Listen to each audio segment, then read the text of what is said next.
Today's choice for my feel-good films for stressful times is the 1975 musical comedy The Adventure of Sherlock Holmes Smarter Brother, written and directed by Gene Wilder.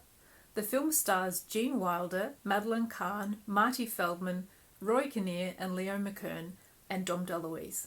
When a top-secret government document is stolen, Sherlock Holmes secretly puts the case into the path of his younger brother Sigerson Holmes. Sigerson must try to protect beautiful music hall singer Jenny Hill, who is being blackmailed into stealing the document, from the murderous clutches of Professor Moriarty, who wants the document for himself. What this charming film has in common with the producers is its cast of really eccentric characters, and I think the characters in Sherlock Holmes Smarter Brother are even more eccentric than those in the producers. Every one of them has tics, neuroses, weird habits and strange compulsions.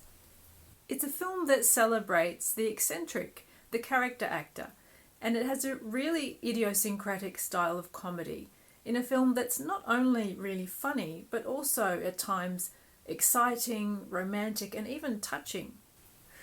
This is a film that also reaches these peaks of a sort of delirious delightfulness in its musical numbers, and I'm speaking especially about the Kangaroo Hop, but also Madeline Kahn's wonderful and charming musical performances, and also the final catastrophic opera performance. Is the film perfect? No, I mean some of the jokes fall a little bit flat. It could perhaps use a little bit of trimming here and there, but any flaws it does have are just swept away by the charisma of Gene Wilder and his wonderful cast. Gene Wilder is really at his most dashing and romantic in this movie. He has never looked better on the screen, and he manages to combine a pretty broad comedy with at times being genuinely romantic, and let's face it, he is pretty cute in this movie.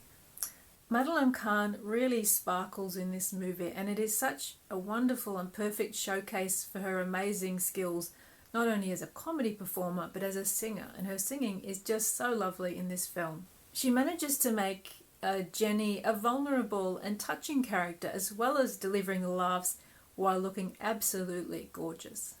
Marty Feldman provides great comedic support as Sigerson Holmes' offsider in this film. But the jewel of this film to me is the pairing of Leo McKern and Roy Kinnear, two of the greatest character actors of their period. They are just perfection together, and Leo McKern, I felt, adds a dimension of real menace to his character. However, they do remain weirdly lovable even while they're being evil. They're like two overgrown, chubby, middle-aged children in this film. But really, everyone in this cast is just superb, and I must also mention Dom DeLuise, who is a delight as the opera-loving blackmailer. My favourite supporting character in this film, however, is the landlord played by Nicholas Grace, who you might know from Are You Being Served? It is such a bizarre and endearing character. Even though he appears so briefly in the film, I just love the attention to detail that's gone into even these minor supporting characters, and that's what makes this movie so much fun. You can really see the love and the affection for this genre that's gone into the making of this film. You know, the love of Sherlock Holmes, the Victorian era, the music hall. You can see that Gene Wilder is just loving the chance to fence, to be the action hero, and to be a romantic leading man. Another thing I really love about this film is that so many of the cast have worked together before. Most notably, Gene Wilder worked with Madeline Kahn and Marty Feldman on Young Frankenstein, but he'd also worked with Roy Kinnear in Willy Wonka, and I really love the fact that he wrote these roles for them and he wants to showcase the great performers that they are. Even if you watch it for nothing else, the Kangaroo Hop will definitely make you smile. The opera at the end will make you smile.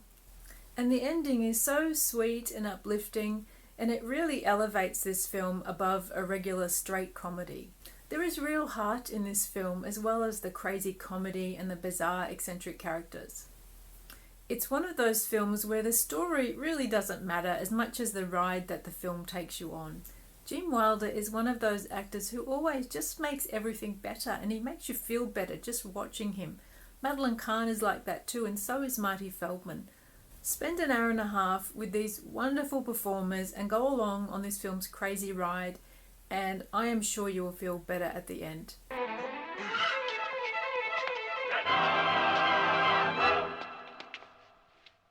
Why don't we all drink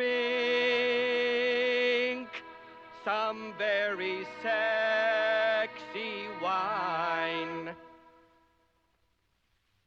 Thank you so much for joining me today, and I hope to see you next time. Bye.